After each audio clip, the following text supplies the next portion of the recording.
"If you fix this engine, I'll give you my entire salary," mocked the millionaire to the humble mechanic, and then stood in shock at what she did. Before we start the story, leave a comment telling us where you're watching from, and at the end, don't forget to rate this story from 0 to 10. Enjoy the story.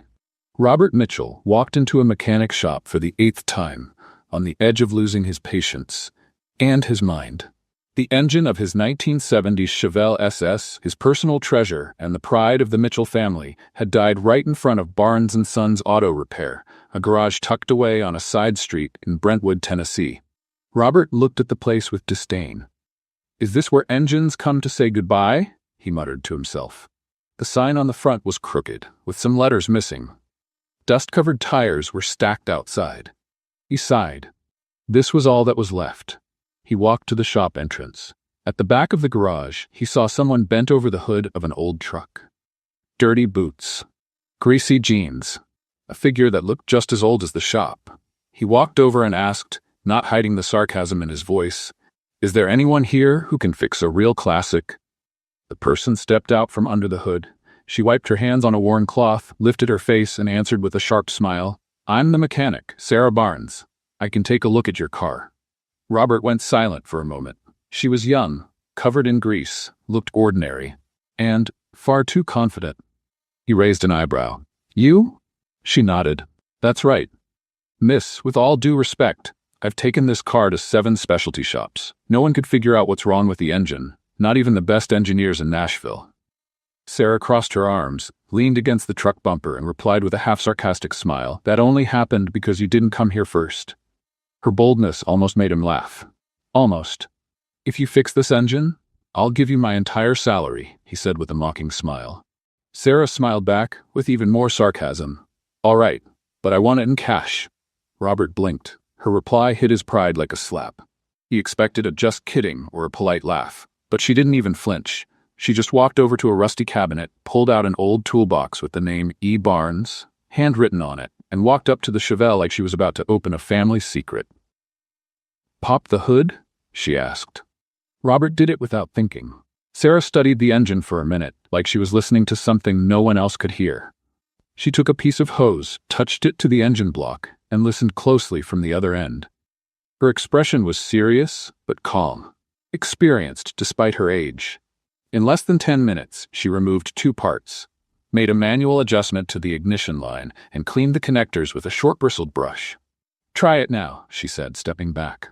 Robert climbed into the car, turned the key, and the Chevelle roared. Just like the old days. Deep, steady, clean. He shut off the engine, stepped out, and looked at Sarah like she had just done magic. "How did you?" he stammered. "It was just a reversed connection in the ignition system." "Your engine was asking for help," she said, shrugging. Robert tried to collect himself. "How much do I owe you?" Sarah didn't hesitate. "Your salary." He laughed, but the smile quickly faded. I was joking." She stepped forward and replied in a calm tone, but with piercing eyes, "My dad used to say a man's word is the word of a king, and a king doesn't go back on it. Are you a man, Mr. Mitchell?" He froze. "Tomorrow I'll bring the money." "I'll be here," she said, already turning back to the truck she had left open. Robert got in the Chevelle, started the engine, which now purred like a satisfied lion, and drove off without looking back. But inside the car, he bit his lower lip, defeated by the only mechanic who didn't try to impress him. She just did what no one else could, listened to the engine, and broke his pride along with it. Robert Mitchell spent the whole night crunching numbers. His monthly salary as chief engineer at Mitchell Automotive Industries wasn't small, $15,000 after taxes, enough to buy a brand new car, enough to make any Brentwood mechanic smile for a month. But it was also enough to bruise his pride. The next morning, he parked the Chevelle in front of Barnes & Sons Auto Repair at exactly 9 o'clock. The engine still purred perfectly. A constant reminder that a woman with dirty hands had done something the best Nashville experts couldn't. He stepped out of the car with a thick envelope in the inside pocket of his blazer. Cash, just like she asked. But Robert Mitchell wasn't a man who accepted defeat easily. Sarah was in the same spot as yesterday, bent over the engine of a faded blue Ford F-150. She wore the same grease-stained jeans, but today had a plaid shirt tied around her waist. Her hair was pulled back into a messy ponytail. Nothing glamorous, nothing remarkable, and yet she had outsmarted all his knowledge in 10 minutes. "Good morning, Miss Barnes," he said, trying to sound casual. She looked up without stepping out from under the hood. "Oh, you came back. I thought you'd forgotten our conversation." "A Mitchell never forgets a debt," he replied, pulling the envelope from his pocket. $15,000, just like I promised. Sarah wiped her hands on a rag and took the envelope. She opened it, counted quickly, and nodded. "Word of a king," she murmured, putting the money in a dusty drawer behind a stack of old manuals. Robert expected her to be impressed. He hoped for a thank you, or at least a smile. But Sarah simply went back to the F-150's engine, as if $15,000 were pocket change. That bothered him more than it should have. "You know what, Miss Barnes?" he said, crossing his arms. "I want to see if yesterday wasn't just luck." She stopped what she was doing and looked at him. "Luck? We've got an engine at our factory that's been giving us trouble for 3 weeks. A whole team of engineers hasn't been able to figure it out. Want to give it a shot?" Sarah dried her hands slowly, thinking, why would I do that? Curiosity? Money? Robert shrugged. "Take your pick." She stepped closer, stopping just a few feet away. "If I fix that engine, you treat me with respect. No more condescending miss, no more side glances, no more testing if I got lucky." Robert hesitated. There was something in her voice that unsettled him, a kind of authority he didn't expect to find in a place like this. "Deal," he said, extending his hand. Sarah shook it firmly. Her palms were rough from work, but her grip was confident. "Then let's go to your factory." Mitchell Automotive Industries was on the other side of Brentwood, in a modern industrial complex with glass buildings and paved parking lots. Sarah stepped out of her faded red pickup and looked at the place with interest, but not intimidation. Robert led her to the development area, where a team of 5 engineers stood around a V8 engine laid out on a metal workbench. All of them wore white dress shirts and ID badges. "Everyone," Robert said. "This is Sarah Barnes. She's going to take a look at our issue." The engineers exchanged looks. One of them, a middle-aged man with glasses and a blue tie, frowned. "Is she a specialist consultant?" he asked, giving Sarah a full once-over. "She's a mechanic," Robert replied. The silence that followed was awkward. Sarah noticed the dismissive stares but didn't seem to mind. She walked to the bench and studied the engine carefully. "What's the problem?" she asked. "The engine starts, but it loses power after a few minutes," explained a blonde female engineer. "We checked injection, electrical system, cooling. Everything looks normal in the tests." Sarah nodded and asked for a pen. When no one offered, she pulled a blue pen from her pocket and began making notes on her own left arm. Numbers, simple diagrams, reference points. The engineers watched her like she was some rare animal. "Can I take the head off?" she asked. "Go ahead," Robert said. Sarah used the tools available on the bench and got to work. Her hands moved with precision, every motion deliberate. She disassembled the head in 15 minutes, examined each part one by one, then pointed to a small sensor attached to the side of the block. "Here's your problem," she said, touching the part. "Bad contact in the coolant temperature sensor. It's sending the wrong data to the ECU. The system thinks the engine is overheating and cuts the power automatically." "That's not possible," the man with glasses muttered. "We tested that sensor 3 times. "You tested it outside the engine," Sarah replied, still looking at the part. "The problem only shows up with vibration. The internal contact is loose." She unplugged the sensor, cleaned the terminals with a small brush, and reconnected everything. Then she reassembled the head just as quickly as she'd taken it apart. "You can test it now," she said, stepping away from the bench. The man with glasses started the engine. The V8 roared smoothly and held a steady idle. He gave it gas. The engine responded instantly. More throttle, full power, no performance drop. Everyone fell silent. Robert looked at Sarah, who was wiping her hands on a borrowed cloth. "You're a genius," he said, genuinely impressed. Sarah looked back at him with a half-smile.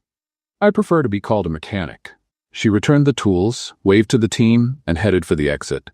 Robert followed her, still processing what he had just witnessed.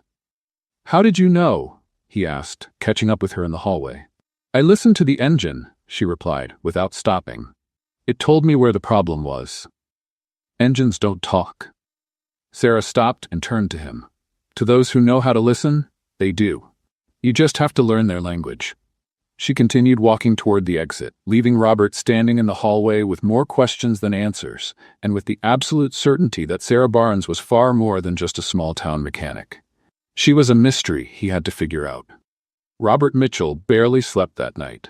The image of Sarah disassembling the engine in 15 minutes while 5 expert engineers just stood there watching in silence played in his mind like a misfiring piston. The next morning, he arrived at the office 2 hours earlier than usual. He sat in a leather chair behind his mahogany desk and began scribbling numbers on a notepad.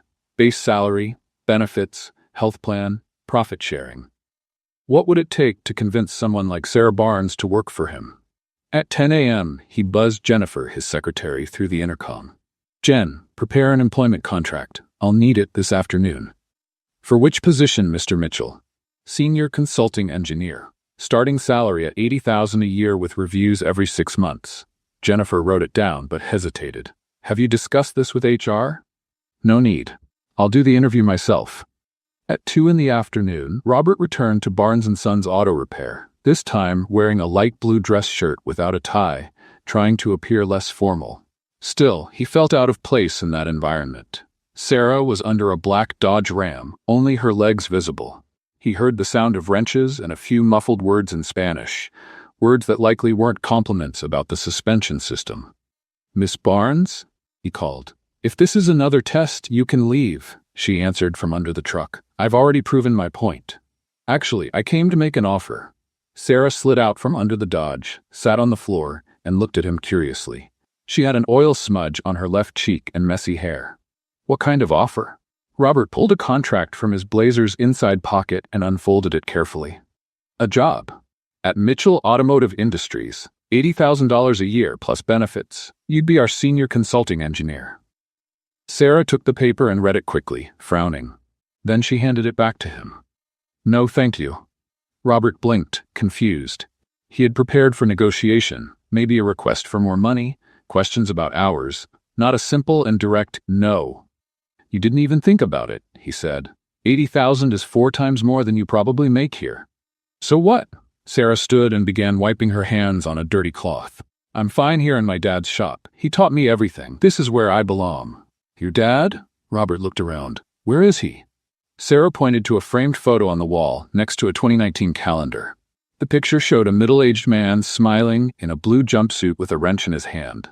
Below it, a small gold plaque read, "In memory of Edward Barnes, 1965 to 2021. Robert felt a tight knot in his stomach. "I'm sorry, I didn't know." "It's okay," Sarah said, returning to the Dodge. "He taught me that a mechanic's place is wherever there's a broken engine. And around here, there's always work." Robert followed her, determined not to give up. "But Sarah, think about it. You work with old tools, the floor is cracked, there's no air conditioning, and the roof leaks in 3 places. So what? You've got too much talent to stay in a place like this. At our company, you'd have modern labs, state-of-the-art equipment, a qualified team." Sarah stopped working on the engine and slowly turned to face him. There was something different in her expression, a mix of sadness and irritation. "Mr. Mitchell, can I ask you a question?" "Of course." "Do you know the difference between an engine and a machine?" Robert hesitated. "Well, technically, an engine is a type of machine." "No," she interrupted. "An engine has a story. It has personality. Every scratch, every strange sound, every vibration tells a story of who drove it, where it went, what it's been through." She pointed to the Dodge Ram. "This one belongs to Jim Morrison." "Not the singer," she smiled. "Jim, the guy who owns a cattle ranch on the other side of town. He bought this pickup in 2003 to drive his youngest daughter to school every day. 17 years later, she became a doctor and moved to Nashville. But Jim still brings it in every month for a tune-up, because that engine holds all their memories." Robert listened silently. "That's where engines have soul," Sarah continued, gesturing toward the garage. "Over at your factory, you just have machines, new parts, computers, efficiency, but no one cares about the story each engine will carry." "Sarah, that's romantic," Robert said, trying to sound understanding. "But it doesn't pay the bills. It doesn't build a solid future." "My dad built this garage with his own hands back in 1987, she said, walking over to the workbench. "He paid for the house, raised me by himself after my mom died, taught me everything I know, with engines that had soul, Mr. Mitchell." Not with machines that had no story. Robert stepped up to the bench and noticed an open toolbox. Inside, every wrench, every pair of pliers, every screwdriver was organized with military precision. Some tools were clearly old, their wooden handles worn smooth by use. "Were these his?" Robert asked, pointing to the tools. "Some. Others I made myself," Sarah said, picking up a wrench with a blue-painted handle. "I made this one when I was 15. My dad used to say a real mechanic has to know their tools the way a musician knows their instrument." Robert took the wrench. It was heavy, solid, marked with scratches and signs of wear. "You made this?" "I forged it in the shop next door. Mr. Ramirez taught me. It took me 3 weeks, but it came out perfect." Robert handed the tool back, clearly impressed. "Sarah, I understand the sentimental value of all this, but imagine what you could do with unlimited resources. Research, development, cutting-edge technology." "For what?" she asked, closing the toolbox. "To build more efficient engines? Cleaner ones? Quieter ones?" "Yes, to make people's lives better." Sarah smiled, but it wasn't a happy smile. "Mr. Mitchell, do you know why I fixed your Chevelle in 10 minutes?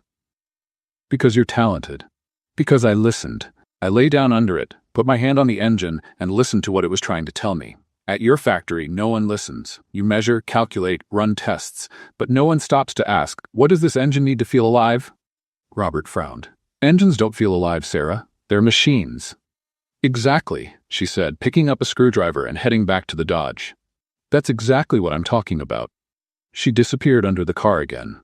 Robert stood there, holding the rejected contract, trying to make sense of the conversation. Sarah, Mr. Mitchell, she interrupted, her voice muffled. You're a smart man. You have a successful company, money, prestige, but I bet it's been years since you touched a real engine, since you felt the heat of the metal, since you heard the growl of a finely tuned V8. Robert opened his mouth to argue, but realized she was right. When was the last time he worked with his hands? When was the last time he got grease under his nails? Your offer is generous, Sarah continued, but I don't want a job where engines are just numbers in a spreadsheet. I want to stay here, where they can be themselves.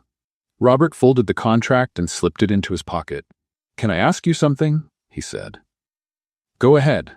Aren't you afraid of being left behind, of missing out on opportunities? Sarah slid out from under the car again and sat on the floor, looking straight at him. Mr. Mitchell, you may have modern labs and expensive equipment, but I have something money can't buy. What's that? I know how to make an engine sing. She stood up, grabbed the Dodge's keys, and started the engine. The sound was perfect, smooth, powerful, balanced. Hear that? She said, revving it up. That's music. That's soul. Robert listened, and for the first time in years he realized he wasn't just hearing noise. He was truly listening to an engine. Sarah shut off the motor and turned to him. Your offer is tempting, Mr. Mitchell, but I'd rather stay here where I can teach engines how to sing. She walked back to the workbench, making it clear the conversation was over. Robert headed for the exit, confused and slightly offended. No one had ever turned him down like that before. No one had ever questioned his values and priorities so simply. But as he walked toward the Chevelle, he couldn't get the sound of the Dodge's engine out of his head. And for the first time in a long while, he asked himself, when was the last time he had made something sing? The following Monday, Robert Mitchell showed up at Barnes & Sons Auto Repair at 10 in the morning with a question about carburetors in classic engines. On Tuesday, he came back asking about electronic ignition systems versus breaker points. On Wednesday, he wanted to know the difference between synthetic and mineral oil in old engines. By Thursday, Sarah was getting suspicious. Mr. Mitchell, she said, stepping out from under a red 1965 Mustang, don't you have a whole team of engineers to answer these questions? Robert straightened his tie, a little embarrassed. I do, but I like hearing different opinions, different perspectives. Uh-huh. Sarah grabbed a rag and started wiping her hands slowly, clearly amused. And these different perspectives don't exist in Nashville, only here in Brentwood? Well, you have a unique approach. Robert stayed there in the middle of the garage watching Sarah work. It was strange how comfortable he felt in that place, despite the organized mess, the smell of oil, and the country music playing from an old radio in the corner. Can I ask you something? He said finally. You can, but if it's about engines, I charge for consulting. It's not about engines, it's about you. Sarah stopped wiping her hands and looked at him. About me? How did you learn all this? I mean, you know more than a lot of engineers I've met. Sarah smiled and walked over to the tool bench. My dad, he taught me since I was a kid. I was 6 when I started handing him tools. By 10, I could do an oil change on my own. At 15, I was tearing down full engines. And school? College? I finished high school. After that, my dad got sick. Cancer. I had to take over the shop. Robert felt a tightness in his chest. I'm sorry. No need. He lived well, passed away in peace, and he left me the best inheritance I could ask for, knowledge. Robert looked around the shop with new eyes. Every tool hanging on the wall, every manual stacked on the shelf, every old but well-kept machine. It all told a story of dedication and love. Was your dad always a mechanic? Since he was 16. Started out as an apprentice in a shop in Memphis. Then he came here, worked for others until he saved enough to open his own place. And you never wanted to do something else? Sarah shrugged. Never thought about it. I always knew this would be my place. Don't you ever get curious about the world out there? Other cities? Other countries? Of course I do, but I don't need to leave to see the world. She pointed at the cars in the shop. Every engine that comes through here brings stories from different places. That Mustang came from Detroit, that pickup's from Texas. That Corolla belongs to a Japanese family that moved here 5 years ago. Robert had never looked at it that way. That's an interesting perspective. It's real life, Mr. Mitchell, not just perspective. On Friday, Robert showed up with no technical questions. He just stood there, watching Sarah work on a 1969 Camaro with transmission issues. Don't you have a company to run today? She asked, not looking away from the car. I do, but I delegated some tasks. First time? What do you mean? First time you've delegated. I bet you're one of those bosses who wants to control everything. Robert laughed, surprised at how accurate that was.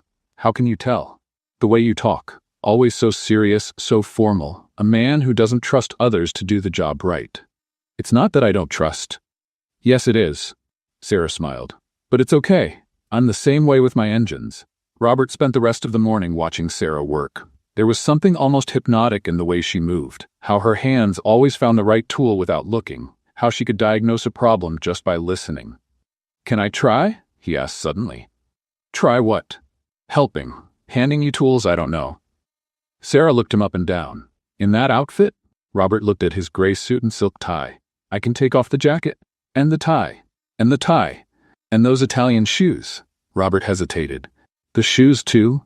Mr. Mitchell, this floor's covered in oil. You'll slip and crack your head open. Or worse, you'll mess up my clean floor with blood.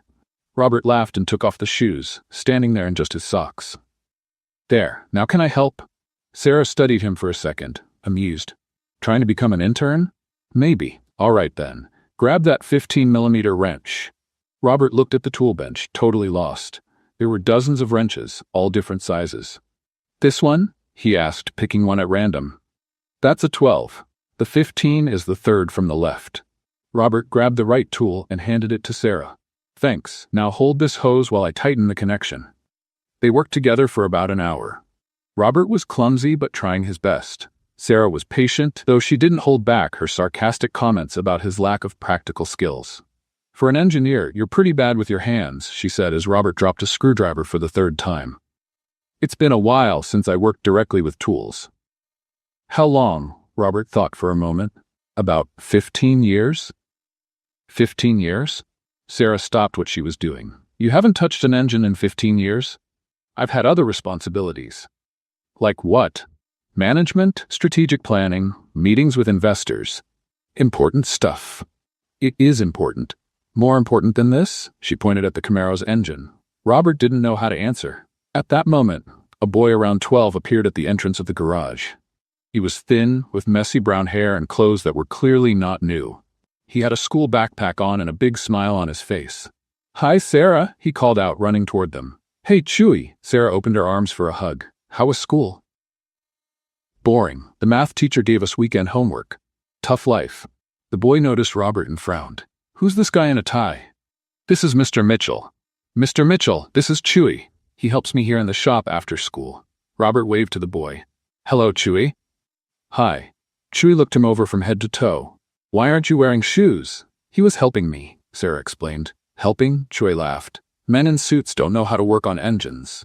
Chui, Sarah scolded. What? It's true. Suit guys only know how to talk. They don't know how to do stuff. Robert felt his face get hot, but he had to admit the boy had a point. Do you live nearby, Chui? He asked, trying to change the subject. I live at the Methodist Church orphanage. It's 3 blocks from here. Oh. My parents died in a car crash when I was 8. I live there now. Robert didn't know what to say. The way the boy talked about his own tragedies so naturally left him speechless. Chui comes here every day after school, Sarah explained. He's my official assistant. Assistant? Chui stood taller, proud. I'm a small engine specialist. Lawnmowers, chainsaws, stuff like that. That's impressive, Robert said sincerely. What do you do? Chui asked. I'm an engineer. I own a company that makes engines. Big engines? Yes, for new cars. Oh, Chui looked a bit disappointed. New engines are boring. They don't have any personality. Robert glanced at Sarah, who was trying not to laugh. Why do you say that?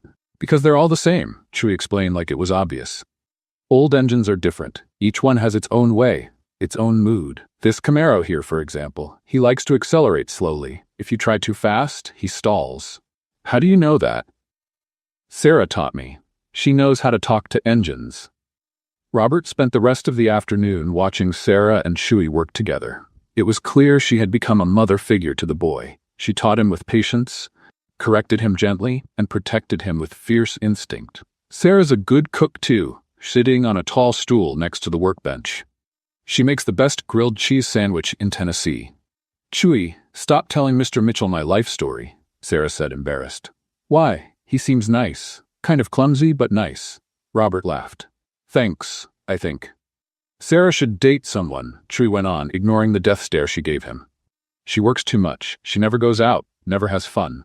Chui, what? It's true, the last time you went out was 6 months ago for Mrs. Maria's birthday. That's none of Mr. Mitchell's business. Of course it is, Chui said, turning to Robert with a cheeky grin. I bet the guy with the fancy car is in love with Sarah. Robert almost choked. What? No, Look how red he got, Chui yelled, laughing. I knew it. Chui, stop it, Sarah said, though she was laughing too. The fancy car guy's in love, Sarah. That's why he comes here every day pretending he has questions. Robert's face burned. The boy's observation was embarrassingly accurate. I have to go, he stammered, grabbing his shoes quickly. He's running away. Chui shouted. That proves it. Robert said goodbye quickly and practically ran to the Chevelle. As he drove back home, he couldn't stop thinking about Sarah's laugh and the boy's words. Was it really that obvious? Had Sarah noticed? And more importantly, what was he going to do about it?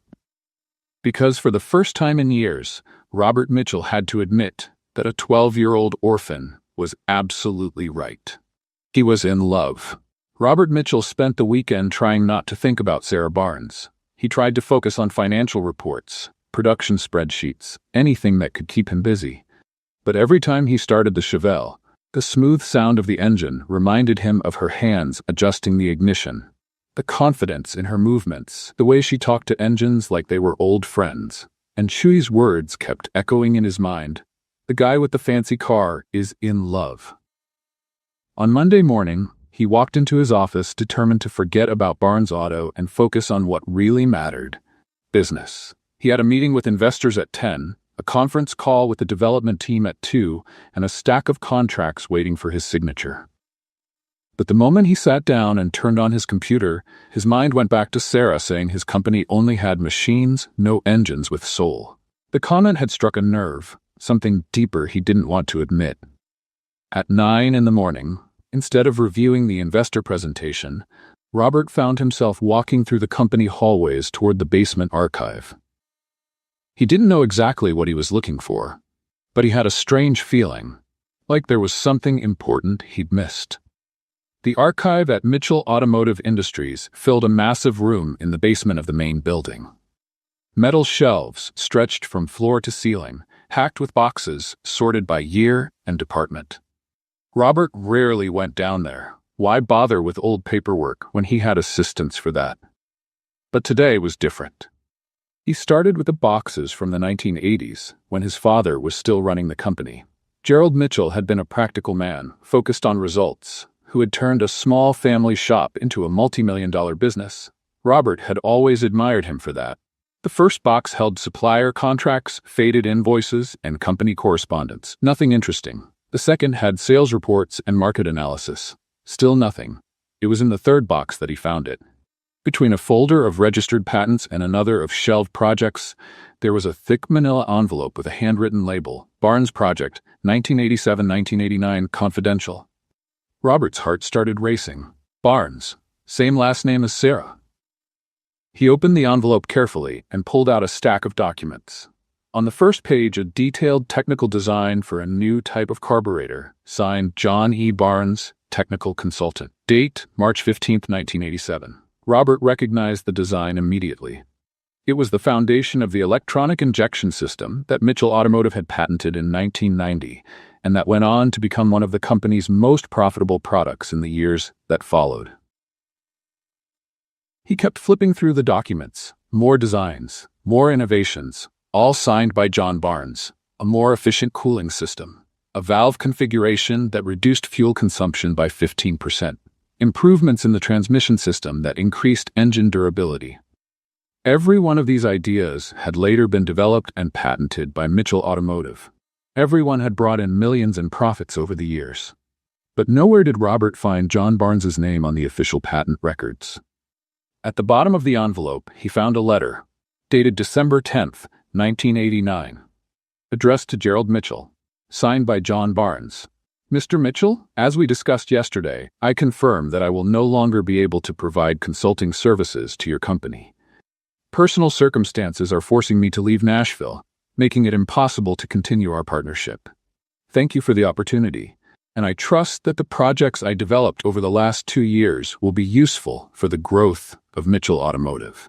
Sincerely, John Edward Barnes. Robert read the letter 3 times. John Barnes had left Nashville in 1989. Sarah had said her father moved to Brentwood and opened his own shop. The dates matched exactly. But something about the letter felt off.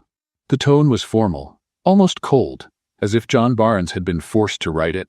Robert dug deeper and found a separate folder with handwritten notes from his father. The handwriting was hard to read, but a few lines stood out. Barnes wants public credit for the innovations.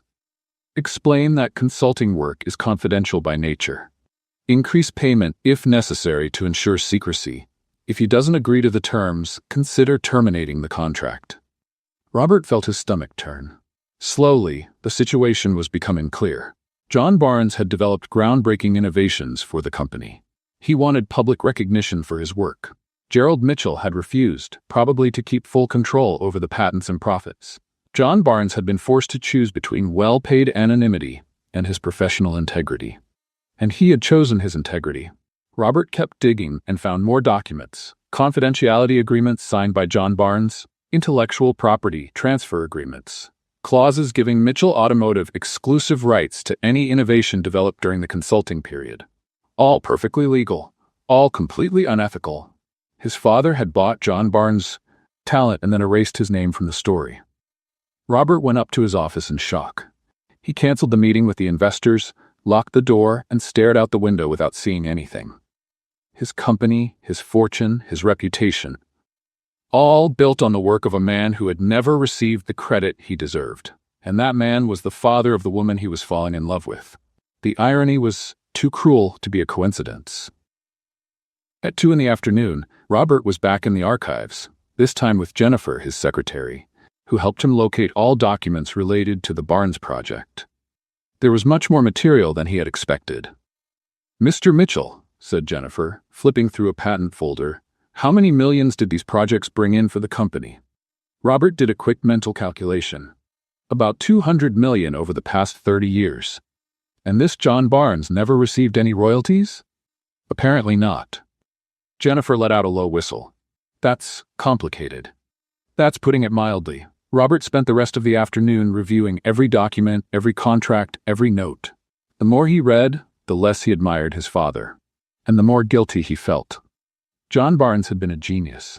His innovations were decades ahead of their time. If he had received the credit he deserved, he'd be recognized today as one of the great pioneers in American automotive engineering. Instead, he had died in anonymity, running a small garage in Brentwood, Tennessee, and his daughter believed Mitchell Automotive was just a soulless machine factory. If she only knew the truth.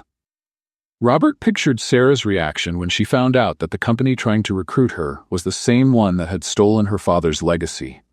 The anger, the disappointment, the sense of betrayal. She would never forgive him. At 6 p.m, Robert was sitting in his office, surrounded by documents spread across his desk, when his phone rang. Robert? It was the voice of his uncle Harold, Gerald Mitchell's younger brother, and the company's current vice president. Jennifer said you canceled all your meetings today. Is everything okay? Harold, I need to talk to you. Can you come to my office? Of course, I'll be there in 10 minutes. Harold Mitchell was a 60-year-old man, bald, with a neatly trimmed gray mustache and the same serious posture as Gerald. He had worked alongside his brother for over 40 years and knew all the company's secrets. What are all these papers? Harold asked, sitting in the chair across from Robert's desk. Documents from the Barnes project, from 1987 to 1989. Harold's face tensed up immediately. Why are you digging into that? Because I met John Barnes's daughter, and I found out that my father basically stole his work. Harold let out a deep sigh. Robert, your father was a businessman. He did what was necessary to protect the company. Protect the company? Uncle Harold, John Barnes developed innovations that earned us $200 million in profits, and he never got a dime in royalties. He was paid for his consulting services, which is nothing compared to what his work brought in for us. Harold stood and walked over to the window. Robert, you don't understand how things worked in the 80s. The competition was brutal. If we had given Barnes public credit, other companies would have tried to hire him. We could have lost our competitive edge. So instead, we destroyed his career? We didn't destroy anything. He chose to walk away, after you refused to give him the credit he deserved. Harold returned to the chair, clearly uncomfortable. Robert, that was more than 30 years ago. Why are you bringing this up now? Robert picked up the photo of John Barnes he had found in the files. A middle-aged man, smiling, wearing a blue jumpsuit and holding a wrench. The same photo he had seen on the wall of Sarah's garage. Because it's not fair, Uncle Harold, and because apparently I'm the only person in this company who cares about it. Harold looked at his nephew for a long moment. You're in love with his daughter, aren't you? Robert didn't answer, but his expression said it all. Oh, Robert? Harold shook his head. That really complicates things. It only complicates things because we did something wrong 30 years ago and never fixed it. And what do you plan to do? Give John Barnes posthumous credit? Pay back royalties to his daughter? Publish an apology in the newspaper? Robert hadn't thought of any specific solutions. He just knew he couldn't live with that weight on his conscience. I don't know yet, but I have to do something. Harold got up to leave. Be careful, Robert. Sometimes trying to fix past mistakes just creates bigger problems in the present. After Harold left, Robert sat alone in his office, staring at the photo of John Barnes. Behind the smile, he now saw the frustration of a talented man who never got the recognition he deserved. And behind his own reflection in the window, he saw a man who had just discovered his fortune was built on injustice. The question was, what was he going to do about it? And more importantly, would he be able to look Sarah in the eyes again, knowing what he knew? Robert picked up the phone and dialed the number for Barnes's garage. When Sarah answered, he almost hung up. Hello? Sarah, this is Robert Mitchell. Hi, Mr. Mitchell. Is there a problem with the Chevelle? No, I need to talk to you. It's important. Go ahead. Not on the phone. Can I come by tomorrow? Sure, but if it's to offer me a job again. It's not that. It's about your father. Silence on the other end. My father? What about him? I'll explain tomorrow. Sarah, your father was an extraordinary man. I know that, Mr. Mitchell. No, you don't know everything. And Robert hung up, knowing he had just started a conversation that would change everything between them, for better or worse. Robert Mitchell didn't sleep that night. He stayed awake until 3 a.m, sitting in his living room in Belmead, with a pile of documents on the coffee table and an impossible decision ahead. How could he tell Sarah that his company had taken credit for her father's work? How could he explain that the millions he inherited were partly the result of John Barnes's unrecognized talent? At 6 a.m, he gave up trying to sleep. He took a shower, put on a blue polo shirt and jeans, no suit today, and drove downtown Nashville. He had a mission. His first stop was Hatch Show Print, a historic print shop on Broadway that had been doing handcrafted work since 1879. Robert explained what he wanted to the owner: restore an old technical manual and engrave a name on the leather cover. "How long will it take?" Robert asked. "For a job like this, usually about a week," the craftsman replied, a gray-bearded man who carefully examined the manual. "I need it today. I'll pay whatever it takes." The man raised an eyebrow. "That must be very important." "It is. It'll cost 3 times the normal price." "That's okay." At 10 in the morning, Robert was at Vanderbilt University in the engineering library looking for information about automotive innovations from the 1980s. He wanted to better understand the historical context of John Barnes's projects, the importance of his contributions to the industry. What he found impressed him even more. John Barnes' innovations weren't just good, they were revolutionary. The electronic fuel injection system he developed was years ahead of competitors. Some of the solutions he proposed were only adopted by the German industry in the late 1990s. John Barnes wasn't just a talented mechanic, he was a visionary. At 2 in the afternoon, Robert returned to the print shop. The manual was transformed. The leather cover, once worn and stained, now shined with a professional finish. On the front, engraved in elegant gold letters, it read, "Automotive Innovations Manual, John Edward Barnes, Pioneer and Visionary, 1955 to 2021. "It looks perfect," Robert said, paying the bill. "I hope the person appreciates it," the craftsman replied. "I hope so, too." At 3 in the afternoon, Robert parked in front of Barnes & Sons Auto Repair. He took a deep breath, grabbed the manual wrapped in blue gift paper, and went inside the garage. Sarah was under a red Jeep Cherokee, only her legs visible. Chew sat on a stool beside her, handing her tools. "Hi, Mr. Mitchell," Chew shouted when he saw him. "No suit today." "Hi, Chewy. Thought this would be more practical." Sarah slid out from under the Jeep and sat on the floor, looking at Robert with curiosity. "You said you wanted to talk about my father." "Yes." Robert held the package tighter. "But first, I brought something for you." Sarah frowned. "A gift?" "Kind of." He held out the package. Sarah hesitated before taking it, looking a little unsure. She carefully opened the paper, and her eyes widened when she saw the restored manual. "Where did you get this?" "I found it in my company's archives. I thought you might want to have it." Sarah opened the manual and flipped through the pages. They were detailed technical projects, complex diagrams, handwritten notes in her father's careful handwriting, things she had never seen before. "I didn't know he did all this," she murmured, gently touching one of the pages. "Sarah, your father was a genius. These innovations, they changed the automotive industry." She kept flipping, and Robert saw tears welling in her eyes. "Why do you have this?" she finally asked. Robert swallowed hard. It was time for the truth. "Because my company, because my father." He stopped, searching for the right words. "Sarah, your father worked as a consultant for Mitchell Automotive between 1987 and 1989. She looked at him, confused. "A consultant?" "He developed several projects for us, innovations that became very profitable. And," Robert felt sweat running down his back, "and he never got the public credit he deserved. My father wanted to keep the authorship secret." Sarah slowly closed the manual. "Go on." "When your father asked for recognition for his work, my father refused, said consulting work was confidential by nature.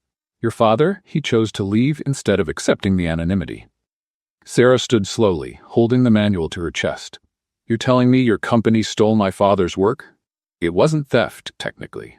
There were contracts, legal clauses. Contracts you forced him to sign?" Robert couldn't answer. Sarah walked over to the tool bench and carefully placed the manual on it. "How much money did your company make from his work?" "Sarah, how much?" "About 200 million in the last 30 years. She closed her eyes for a moment. 200 million. "Yes. And my father died owning a small garage, struggling to pay the medical bills for his cancer treatment." Robert felt like he'd been punched in the stomach. "Sarah, I didn't know." "You didn't know?" She turned to him, eyes shining with anger. "You own the company. How did you not know?" "I found out yesterday. That's why I called you. I wanted to explain." "Explain?" Sarah grabbed the manual and handed it back to him. "You want to clear your guilt with gifts?" "That's not it." "It is. You found out your fortune was built on my father's work, and now you want to feel better by giving pretty presents to the orphaned daughter. Sarah, please let me explain." Explain what? That you destroyed my father's career? That he could have been recognized as the inventor he really was, but you preferred to keep the credit for yourselves? Robert tried to step closer, but she backed away. Sarah? Do you know why my father opened this garage? She gestured around. Because after he left your company, no one else wanted to hire him. There was a rumor that he was difficult to work with, that he made unreasonable demands. That's not true. Isn't it? Then why did he spend the last 30 years of his life fixing old cars instead of developing innovations that could have changed the industry? Robert had no answer for that. Sarah, I want to fix this. We can give your father public credit, pay back royalties. With what right? She interrupted. You stole 30 years of his life. You think money can make up for that? It's a start. It's an insult. Chewie, who had been quietly watching, stepped closer to them. Sarah, he said, gently touching her arm, maybe Mr. Mitchell is trying to do the right thing. Chewie, you don't understand. I do. My parents were stolen from too. The man who hit their car was drunk, but he had an expensive lawyer. He was never arrested. He never paid me anything. Sarah looked at the boy, surprised. But you know what the difference is? Chewie continued. That man never tried to find me to say sorry, never wanted to make it right. Mr. Mitchell is at least trying. Chewie? Sarah, you always tell me people deserve a second chance, that every engine can be fixed if someone has patience to listen to what's wrong. Robert looked at the boy gratefully. Thank you, Chewie. Don't thank me yet, Chewie said, turning to Robert. Sarah has every right to be angry. You did a very bad thing to Mr. Barnes. I know, but arguing won't bring him back, and getting angry won't fix the past.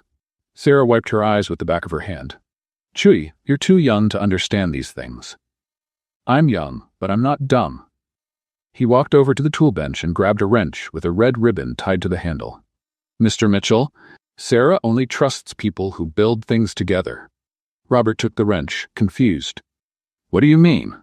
It's no use just saying you want to fix things. You have to show it. You have to get your hands dirty. You have to build something new together with her. Sarah looked at Chewie, then at Robert, then at the wrench in her hands. Chewie, you can't just... Yes, I can. You always say broken engines can be fixed. People can be fixed too. Robert held the wrench carefully, as if it were something sacred. What do you want me to do, Sarah? She stared at him for a long moment. First, stop calling me Sarah. We're not friends. How should I call you? Miss Barnes. Like always. All right, Miss Barnes. Second, take your present away. I don't want anything from your company. Robert looked at the restored manual, then at Chewie, who shook his head almost imperceptibly. What if I leave it here, but not as a gift, like a loan? What do you mean? You keep the manual here at the shop. Study your father's projects. But it still belongs to Mitchell Automotive until we decide together what to do with it. Sarah thought for a moment. And what do you expect in return? Robert looked at the wrench in his hands. A chance to build something together. A chance to fix what my father broke. And how do you plan to do that? I don't know yet, but I know I can't do it alone. I need your help. Sarah took the manual back and put it on the bench. Mr. Mitchell, you destroyed my father's life. This isn't a charity project that's going to fix it. I know, but it's a start. It's a pathetic start. Then teach me how to do better. Sarah studied him silently for almost a minute. Why would I do that? Robert lifted the wrench with the red ribbon. Because, according to Chewie, you believe broken engines can be fixed. And I'm the most broken engine you've ever seen. Despite everything, Sarah almost smiled. You really are pathetic, Mr. Mitchell. Yes, I am. And arrogant. Also, and completely out of touch with reality. True. Sarah looked at Chewie, who was watching the conversation with interest. And you think I should help this man? I think you should give him a chance to show who he really is, Chewie replied. Not who his father was, not who his company is, who he is. Sarah sighed deeply. One chance, Mr. Mitchell. One single chance. If you disappoint me, if you try to buy me off with expensive gifts or generous offers, it's over. Understand? I understand. And don't come here every day pretending to have technical questions. If you want to talk, be honest. I will. And stop wearing a tie. Around here, we work. We don't have meetings. Robert smiled. You got it. Sarah took the wrench back. Now go. I have work to do. Can I come back tomorrow? You can. But come ready to really work. No just standing around watching. Robert waved to Chewie and headed for the door. At the door, he turned back. Miss Barnes? What? Thank you for the chance. Don't thank me yet, Mr. Mitchell. You have no idea what you're getting into. As he drove home, Robert looked down at his own hands on the wheel. Soft hands, no calluses, that hadn't touched tools in 15 years. Tomorrow that would change. Tomorrow, he would start learning the difference between machines and engines with soul. And maybe, with a lot of luck and hard work, he could fix more than just engines. Robert Mitchell arrived at Barnes & Sons Auto Repair the next morning at 7:30, half an hour before the shop opened. He wore faded jeans, a simple gray t-shirt, and old sneakers he'd found at the back of his closet, clothes he hadn't worn in at least 10 years. Sarah was already there, of course. She always arrived early. She was organizing tools at the main bench, with a steaming cup of coffee nearby. "Good morning, Miss Barnes," he said, trying to sound casual. "Mr. Mitchell?" She looked him up and down. "At least today, you don't look like you're headed to a business meeting. I thought this would be more appropriate. It's a start." Sarah finished organizing the tools and turned to him. "Before we start anything, I need to know one thing. When was the last time you really worked with your hands? And I'm not talking about tightening a few screws for 5 minutes to impress visitors at the factory." Robert thought for a moment. "Probably in college. I had a practical engines class in my second year." "How long ago was that?" 15 years. Sarah shook her head. 15 years. "Mr. Mitchell, you've been running an engine company for a decade and haven't worked with an engine in 15 years? I have other responsibilities." "Of course you do." She took a sip of her coffee. "All right, let's see if you still remember anything." Sarah walked over to a corner of the shop where several engine parts were spread out on a blue tarp. Pistons, valves, crankshafts, cylinder heads, all clean and organized but clearly taken apart. "This was the engine from a 1965 Mustang that came in last month," she explained. "The owner gave up on fixing it because he thought it would be too expensive. I bought the parts." Robert bent down to examine the components. "It's in good shape. For someone who hasn't touched an engine in 15 years, you sound pretty confident." "Theory, remember?" "Oh, right. Theory." Sarah smiled in a way that wasn't exactly friendly. "Let's see your theory in practice. We're going to rebuild this engine. Together." "Really? Mr. Mitchell, you said you wanted to build something with me." "This is your test. If we can get this engine running, maybe you'll prove you really want to fix things between your family and mine." Robert looked at the parts on the floor. There were a lot of components, lots of screws, lots of chances to mess up. What if I break something? Then you find out if you really have enough money to pay for the damage. Just then, Chewie came back from school carrying his backpack. "Hi, Sarah." "Hi, Mr. Mitchell," he shouted, running up to them. "Are you going to build an engine?" "We're going to try," Sarah replied. "Can I help?" "You have school, but I can come here at lunch and after classes." "You can, but now, go study." Chewie ran off, clearly excited at the idea of watching Robert struggle with tools. Sarah grabbed a technical manual and put it on a makeshift table made from a box. "First, let's review the theory. Show me you at least remember how an engine works." Robert studied the diagram in the manual and began explaining the 4-stroke cycle: intake, compression, combustion, exhaust. Sarah listened quietly, occasionally asking more detailed technical questions. "Your theory is correct," she said finally. "Now let's see if your hands can keep up with your head." They started with the engine block. Sarah showed Robert how to check if the surfaces were clean and level, how to apply sealant on the gaskets, how to place the parts in the right order. Robert tried to follow the instructions, but his hands didn't cooperate. He dropped screws, put too much sealant in some places and too little in others, and took 3 tries to fit a simple head gasket correctly. "You're nervous," Sarah noted. "A little." "Why? It's just an engine." "It's just been a long time, and you're watching every move I make. Mr. Mitchell, if you can't work with someone watching, you'll never work with me." Robert took a deep breath and tried to focus. Slowly, his movements became more coordinated, not skilled, but at least functional. When they got to the pistons, Robert finally got one fitted right on the first try. "Getting better," Sarah said. "But you're still too tense. Relax. I'm trying." "No, you're not. You're overthinking it. An engine isn't math, Mr. Mitchell. It's instinct." Robert looked at her, confused. "What do you mean?" "Feel this bolt." She took his hand and placed it on a bolt he was trying to tighten. "Feel the resistance? When does it stop turning easily?" "I feel it." "That's the point. You don't need a torque wrench to know when it's tight enough. Your hand knows. And what if I tighten too much?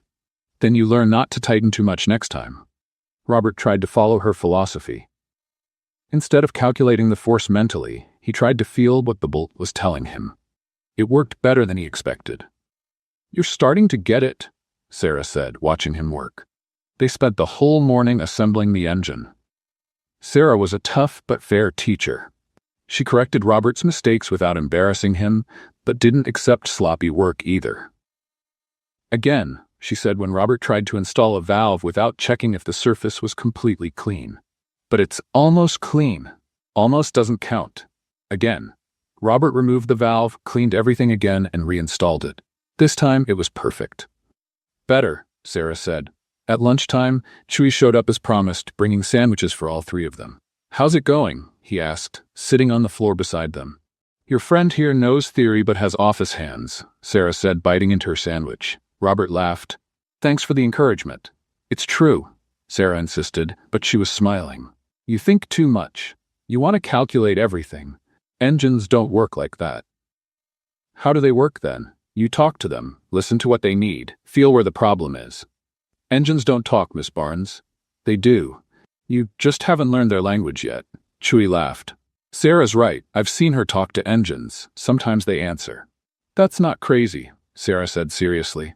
It's experience. When you work with engines for 20 years, you learn to recognize every sound, every vibration, every sign they give. Robert looked at her hands, stained with grease, with small cuts and calluses from years of work. You like this, don't you? Manual work. I like the feeling of fixing something that was broken, giving new life to something everyone thought was junk. Is it satisfying? More than any corporate meeting you've ever had, I bet. Robert couldn't disagree. In the afternoon, when Chewie got back from school, they were finishing up the assembly. The engine was almost done, just a few final adjustments and the electrical systems to connect. Can I start it? Robert asked. Not yet. First we have to check everything. Twice. Sarah guided him through a careful inspection. They checked all the bolts were tightened correctly, all connections were secure, and all fluids were at the right levels. Now you can try, she said finally. Robert turned the ignition key. The engine coughed once, made a strange noise, and died. What was that? He asked, worried. Calm down. The first try rarely works. Sarah opened the hood and checked some connections. Here, this hose was loose. On the second try, the engine started. It wasn't a perfect roar, but it was running. We did it! Chewie shouted, jumping for joy.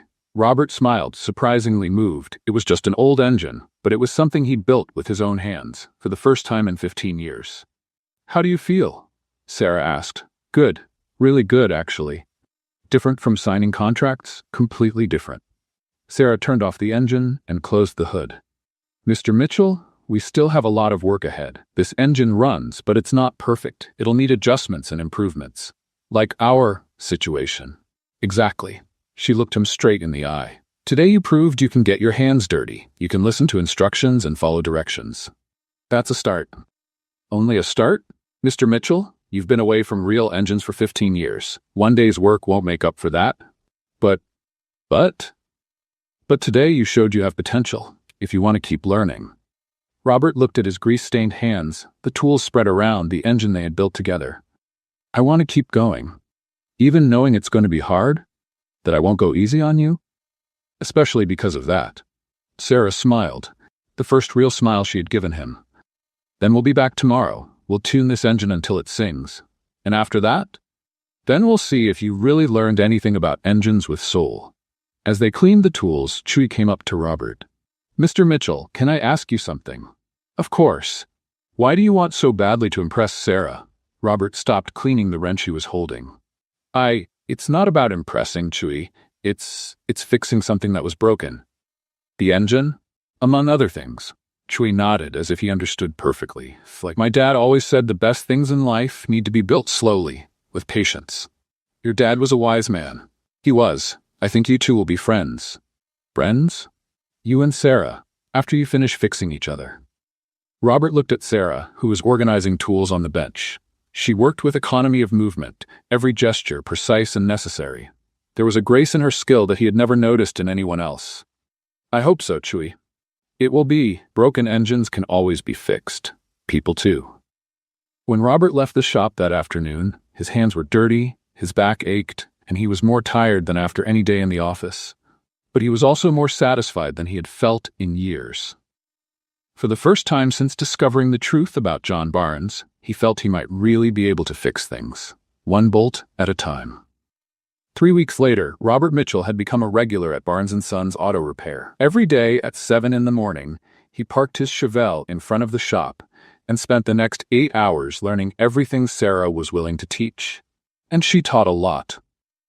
Robert now knew how to tell the difference between the sound of a poorly tuned engine and one that just needed fresh oil. He could change brake pads without needing step-by-step instructions. His hands had developed calluses, and his back had gotten used to bending under hoods. More importantly, he was starting to understand what Sarah meant when she talked about engines with soul. That Friday, Chewy came home from school carrying a cardboard box. "Look what I brought," he shouted, setting the box down on the workbench. "What's that?" Sarah asked, wiping her hands on a rag. "My old radio. I found it in the church storage. Thought it would be nice to have some music here in the shop." Robert looked at the device. It was a 1990s boombox with a telescopic antenna and buttons worn from use. "Does it work?" he asked. "Let's find out," Chewy said, plugging it into the nearest outlet. The radio came to life with a soft static, then caught a country station. Johnny Cash's voice filled the shop with Ring of Fire. "Perfect," Chewy exclaimed, turning up the volume. Sarah smiled. "It's been a while since we had music here." "Your dad didn't like music?" Robert asked. "He did, but after he got sick, I don't know, it stopped making sense to have music playing." Robert understood. Some things lose their meaning when tied to sad memories. "But now it makes sense again," Chewy said, dancing alone to the music. Sarah laughed at the boy's performance and went back to the engine she was working on, a Ford F-150 with transmission problems. "Mr. Mitchell," she said, "can you help me with this? I need someone to hold this part while I tighten the bolts." Robert stepped forward and held the part in place. They worked in perfect sync, Sarah guiding and Robert following her instructions. The country music created a relaxed atmosphere Robert had never experienced in a work setting before. "You know," he said, watching Sarah work, "I never thought work could be fun."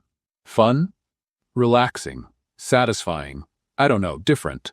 Sarah stopped what she was doing and looked at him. "Mr. Mitchell, what was your work like before?" "Meetings. Lots of meetings. Report analysis, budget approvals, investor conferences." "Sounds boring." "It was, but I thought it was important." "And now?" Robert thought for a moment. "Now I realize there's a difference between important work and work that makes sense." Sarah smiled and went back to the transmission. They worked in silence for a few minutes, listening to the music and occasionally laughing at Chewy's comments. He had named himself the shop's official DJ. That's when Robert noticed the shop's sign. The sign on the front of the building was faded, with some letters peeling. Barnes & Sons Auto Repair was still readable, but barely. "That sign needs a new paint job," he said. Sarah followed his gaze. "I know. It's been on my to-do list for about 2 years." "Why haven't you done it yet?" "Time, money, priorities." Robert studied the sign more closely. The structure was solid, it just needed fresh paint. "I can paint it for you." "Mr. Mitchell, you know how to paint?" "Can't be too different from assembling an engine, right? Instruction, patience, attention to detail." Sarah laughed. "Painting is very different from mechanics." "Then you teach me." "I don't know how to paint signs." "Then we learn together." Chewy, who had been listening, shouted from across the shop, "I know how to paint. My art teacher showed me." "Chewy, a shop sign is different from school drawings," Sarah said. "But it's just paint and brush, right? And I have a steady hand." Robert looked at Sarah. "How about we try it on Saturday? I'll buy the paint. You and Chewy provide the artistic skills." Sarah hesitated. "Mr. Mitchell, you don't have to keep spending money here. It's not spending, it's investing." "Investing in what?" Robert felt his face warm. In doing things right?" Sarah studied him for a moment. "Okay, Saturday we paint the sign." On Saturday morning, Robert arrived at the shop carrying cans of paint, brushes, rollers, and everything else the hardware store clerk had recommended. "You bought enough paint to cover the whole shop," Sarah observed, looking at the amount of supplies. "I'd rather have too much than too little." Chewy was already there, wearing an old t-shirt and with his hands covered in blue paint.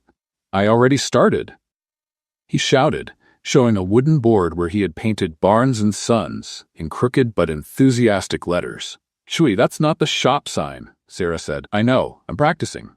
Robert laughed at the boy's dedication and began preparing the real sign for painting. Sarah helped him sand the surface and apply primer.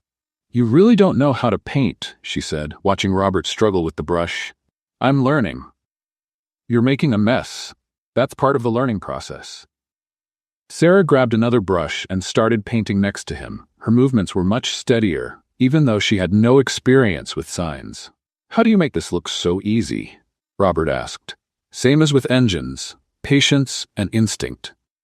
They worked side by side all morning. Chui acted as the official assistant, handing brushes, mixing colors, and giving artistic suggestions that weren't always practical. What if we make the letters green? He suggested. Why green? Sarah asked. I don't know. Green's nice. We'll stick with blue, Robert said. It matches the rest of the shop. As the sign took shape, Robert felt the same satisfaction he had when putting together the engine weeks before. There was something deeply rewarding about making something real with your own hands. This is looking good, Sarah said, stepping back to see their work.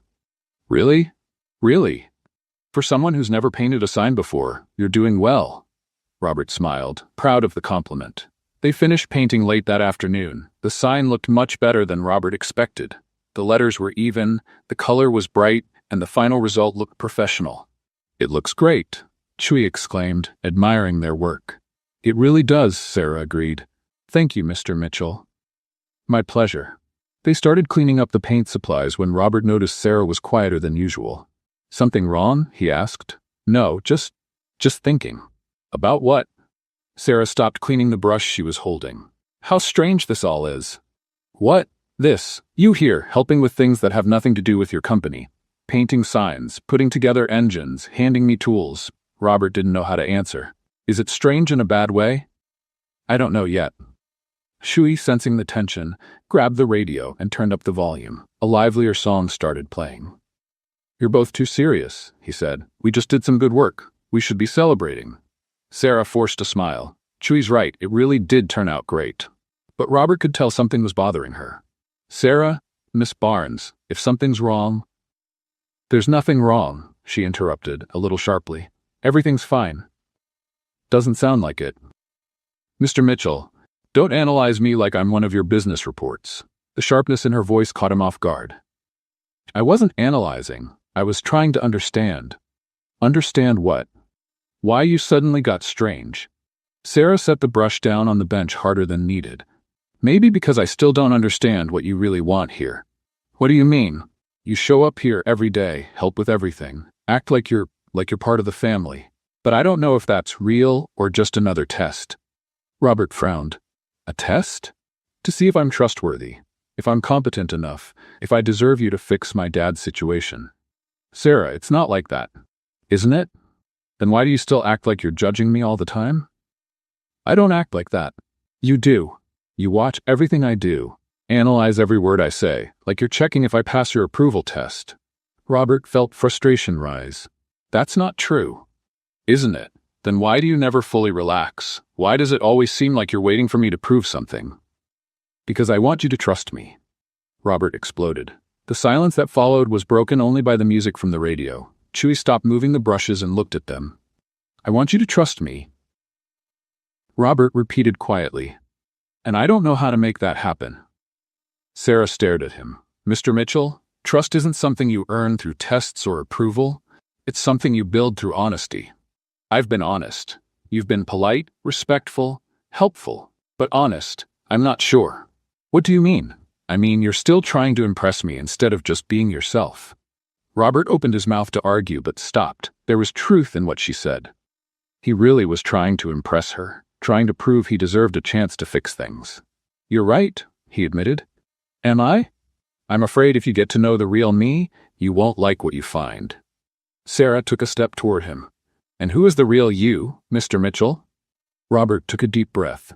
Someone who spent 15 years sitting behind a desk making decisions about things he didn't understand. Someone who inherited a company and a fortune built on the work of others. Someone who never questioned where his success came from until he met you. Go on. Someone who's trying to learn to work with his hands because he realized he doesn't actually know how to do anything really useful. Someone who's in love with a woman who has every reason in the world to hate me. The air in the shop got heavy. Chewie stopped moving completely and was watching the conversation with wide eyes. Sarah looked at Robert for a long moment. Do you really think I should hate you? I think it would be fair. And you think you're in love with me? Robert felt his face burn. I think, yes. Sarah took another step toward him. Mr. Mitchell, you're really an idiot. I know. No, you don't. She reached out and grabbed the collar of his shirt. If you did, you'd understand I don't want you to try to impress me. What do you want? I want you to stop acting like you're asking permission to exist. Sarah? I want you to understand that maybe, just maybe, I'm also interested in finding out who you really are underneath all that guilt and paranoia. Robert looked into her eyes and saw something he hadn't noticed before. Interest, curiosity, and maybe something more. Sarah, She didn't let him finish. She pulled him by the collar and kissed him. It was a passionate kiss, full of frustration and held-back desire. Robert froze for a second, then responded, wrapping his arms around her. When they pulled apart, both were breathless. Wow, Chewie murmured from across the shop. That wasn't in the plan. Sarah looked at Robert, her eyes shining. Mr. Mitchell? Yes? Stop calling me Sarah when we're alone. What should I call you? By my name, Sarah. Better, and stop acting like you're testing me. How should I act? Sarah smiled, like someone who just found out maybe, just maybe, the feelings are mutual. Robert smiled back, feeling like a huge weight had lifted from his shoulders. Chewie, Sarah shouted without taking her eyes off Robert. Can you turn up the music? I think we'll need a soundtrack for what's coming next. Chewie ran to the radio, grinning from ear to ear. Finally, he shouted. I knew you two would work it out. And as country music filled the shop, Robert Mitchell finally understood what Sarah meant about things that have a soul. Some things can't be analyzed or tested. They can only be felt. 2 weeks after the kiss, Robert arrived at the shop carrying a leather folder under his arm and a nervous smile on his face. Sarah was adjusting the suspension on a Jeep Wrangler, completely focused on her work. Good morning, Sarah, he said, setting the folder on the bench. Good morning. She looked at the folder suspiciously. What's that? A proposal, something I've been thinking about for the past few weeks. Sarah stopped what she was doing and wiped her hands on a cloth. What kind of proposal? Robert took a deep breath. He'd rehearsed this moment for days, but now that it was here, he felt unsure. A community mechanics school. For people like Chewie, who want to learn but can't afford expensive courses. Sarah raised an eyebrow. And why are you telling me this? Because I want it to be ours, our school. He opened the folder and took out a stack of organized documents. Architectural plans, detailed budgets, curriculum proposals, all printed on professional letterhead. Look at this, Sarah said, flipping through the papers. You really thought of everything, didn't you? I did. We can use the land next to the shop. Mr. Henderson has wanted to sell for years. We'll build a modern shop school with new equipment, but keep the spirit of Barnes & Sons.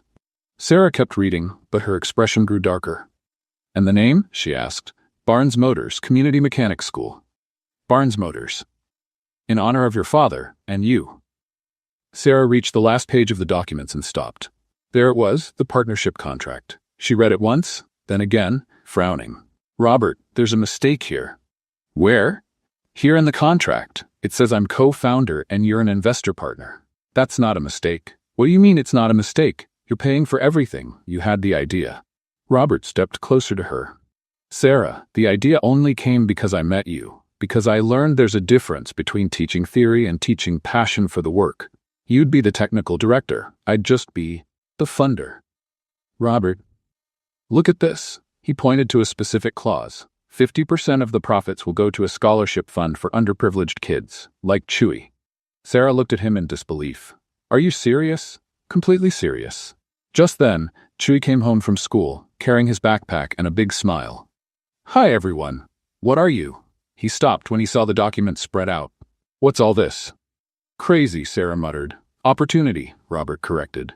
Chewie came closer and looked at the architectural plans. Is this a school? A mechanics school, Robert explained, to teach people who want to learn but can't afford expensive courses. Chewie's eyes lit up. Really?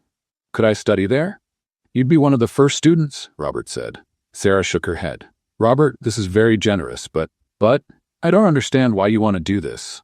Robert sat on a nearby stool. Because your father should have been recognized as the genius he was. Because kids like Chewie deserve the same chances I had. And because I want to build something that makes sense. And you think I'd be a good technical director? I think you'd be the best technical director possible.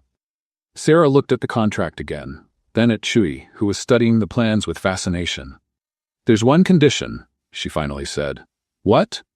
If I agree, you're going to get your hands greasy every day. No sitting in an office managing stuff. You'll teach, guide, work directly with the students. Robert smiled. I can live with that. And one more thing. Chewie will be our first student advisor. If he says something isn't working, we change it. Deal. Chewie jumped up with joy. I'm going to be an advisor, Sarah. Does that mean I get to help make decisions? It means you tell us if we're messing up, Sarah replied, smiling. Cool. Can I start now? Sarah looked at Robert one last time. Are you sure about this? It's a lot of money, a lot of work, a lot of risk. Sarah, for the first time in my life, I'm absolutely sure about something. She picked up a pen from the bench. Then let's make history. And she signed the contract, making official the partnership that would change their lives forever. 6 months after signing the school contract, Robert Mitchell was in his basement at 2 a.m, holding a drill, sweat on his forehead. On his makeshift workbench, an 8-centimeter engine nut was being transformed into something completely different. He had started the project 3 weeks earlier, working in secret whenever Sarah wasn't around. Sanding, polishing, adjusting, repeating. His hands, now toughened from all the shop work, handled the tools with a precision he didn't have a year before. The nut had belonged to the original engine of the 1970 Chevelle. When they did the car's full overhaul, Robert had kept the piece, saying it was sentimental. Sarah had laughed, calling him an incurable romantic. If she only knew how romantic. Robert held the polished nut up to the light. The metal shone like silver, every surface perfectly smooth. In the center, where the bolt hole used to be, he had set a small diamond that had belonged to his mother's engagement ring. It wasn't conventional, definitely not traditional, but it was perfect for Sarah. The next morning, Robert arrived at the shop carrying a polished wooden box. Sarah was checking on the school's construction progress outside, watching workers install the last windows. It's looking beautiful, she said without taking her eyes off the building. Just like the technical director, Robert replied. Sarah laughed. Very sweet, Mr. Mitchell. Sarah, I need to talk to you about something. Go ahead. Not here, inside. She followed him into the shop, curious about the serious tone in his voice. Chewie was at school, so they had privacy. What is it? She asked. You seem different. Robert carefully set the box on the bench. Remember your dad's toolbox, the one you showed me on the first day? Of course, the E. Barnes. Why? You said it was broken. The latch didn't work anymore. That's right. I couldn't open it properly. Robert turned the box toward her. It was the same box, but fully restored. The metal gleamed, the latch worked perfectly, and the name E. Barnes had been re-engraved in deeper letters. Robert, how did you? I borrowed it 2 weeks ago, when you went out to buy parts. Sarah ran her hands over the box's surface, touched. It's perfect, exactly like it was when my dad bought it. Open it. Sarah flipped the latch. The box opened gently, revealing a blue velvet lining inside. In the center, where the tools usually were, sat a small white satin cushion, and on the cushion, the ring. Sarah stayed silent for a long moment, looking at the polished nut that shone like a precious jewel. Robert, this is an engine nut for my Chevelle, the one you fixed the first day we met. You made a ring from an engine nut. With the diamond from my mother's ring. Sarah carefully picked up the ring, turning it in the light. It's the most ridiculous thing I've ever seen. Robert felt his heart stop. Ridiculous? And at the same time, the most beautiful. He breathed a sigh of relief. Sarah Barnes, he said, kneeling by the bench, a year ago you fixed my engine in 10 minutes, but it took much longer for you to teach me that engines have a soul. Robert, you taught me how to work with my hands, to listen to what engines are telling me, to find satisfaction in fixing broken things. Sarah held the ring, her eyes shining. More importantly, you taught me that some things can't be bought or bargained for. They have to be built, with patience, honesty, and hard work. Keep going. I don't just want to build engines with you, Sarah. I want to build a life, a family, a future where we teach others that honest work and true love are the only things that really matter. Sarah knelt beside him. Robert Mitchell, are you asking me to marry you with a ring made from engine scrap? I am. In my dad's workshop next to a Jeep that needs its transmission fixed? I am. Sarah smiled, tears running down her face. Then my answer is yes. Of course it's yes. Robert slid the ring onto her finger. It fit perfectly. You're sure? He asked. It's going to be a different life. Grease on your hands, hard work, engine problems every day. Robert, I wouldn't change this life for anything. Not for all the traditional rings in the world. They kissed right there on the shop floor, with the smell of oil in the air and the sound of tools in the background. And when Chewie came home from school an hour later, he found them still hugging, planning a future built with their own hands. Finally, he shouted, "Can I be the best man?" You can, Sarah said, showing the ring, but only if you promise not to cry at the ceremony. I promise. Chewie lied, already emotional. And so, with laughs and tears, they started planning the most unusual wedding Brentwood, Tennessee had ever seen. The yard at Barnes & Sons Auto Repair had never held so many flowers. Strings of yellow lights hung between the trees, and chairs borrowed from the Methodist church formed an improvised aisle between the workbenches. It was Saturday, 10 in the morning, and Brentwood's most unusual wedding was about to begin. Robert Mitchell adjusted his navy blue coverall for the 5th time, trying to calm his nerves. The fabric was new, but the cut was the same as the ones he'd learned to wear in recent months. On the chest pocket, embroidered in gold letters, read, Barnes Motors, co-founder. You're more nervous than the first time you put together an engine, joked Harold, his uncle and best man. Much more nervous, Robert admitted, looking around. The guests were an odd mix. Executives from Mitchell Automotive sitting beside neighbors from the shop. Chewie had insisted on inviting the entire school class, who now filled 2 rows, whispering excitedly. The pastor from the Methodist church, a kind man named Reverend Williams, was organizing his notes on a bench covered with a white lace cloth. Next to him, the altar was decorated with old tools belonging to Sarah's father, polished until they shone like silver. Here she comes, Chewie shouted, running up to Robert.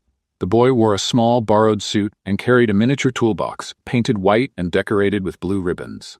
Inside it were the wedding rings, both made by Robert using the same method as the polished nut, but smaller and more delicate. The music started. It wasn't the traditional wedding march, but At Last by Etta James, playing on the same old radio Chewie had brought months ago. And then Sarah appeared. She walked alone, she had insisted on that. Wearing a white coverall, she had embroidered herself with small blue flowers. Her hair was loose, with a simple daisy crown. On her feet, her usual work boots, clean and polished. Robert felt as if the air had been knocked out of his lungs. Sarah was radiant, smiling with a mix of happiness and mischief he had learned to love. Breathing helps, Harold whispered in his ear. The ceremony was simple and heartfelt. Reverend Williams spoke about true partnerships, about building something lasting together, about finding beauty in life's simple things. When it was time for the vows, Robert pulled a crumpled piece of paper from his pocket. Sarah, he began, his voice trembling slightly, you taught me that the best things in life don't come ready-made. They have to be built, piece by piece, with patience and love. Sarah smiled, her eyes shining. You taught me that engines have a soul, that honest work is the greatest wealth, and that sometimes the right person shows up at the right time to fix everything that was broken in our lives. Chewie sniffled audibly in the front row. I promised to build our life together, just like you taught me to build engines, listening, adjusting, fixing when needed, and always, always with love. Sarah wiped a tear and shared her own vows. Robert, you came here a lost man, trying to impress everyone, but you found out that true impressing comes from hard-working hands and an honest heart. She took his hands, rough from so much work. I promise to teach you everything I know about engines and life, as long as you keep teaching me that it's never too late to start over. Chewie stepped forward with the little toolbox, opening it solemnly. The rings shone inside the lined box. With these rings, do you both promise to build a life together? Asked Reverend Williams. Yes, they answered in unison. Then, by the authority given to me, and by the power of true love we witness here today, I now pronounce you husband and wife. The crowd erupted in applause. Chewie was jumping for joy. Even the most serious executives from Mitchell Automotive were smiling. "Now let's open the real wedding gift," Tree shouted.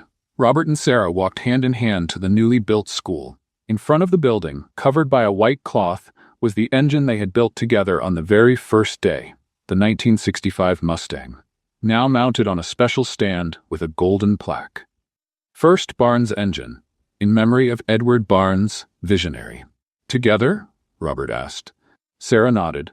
They pulled the cloth back at the same time, revealing the polished, gleaming engine. Robert turned the key. The engine roared to life, perfect and powerful. Neighbors clapped, children cheered, and music filled the air.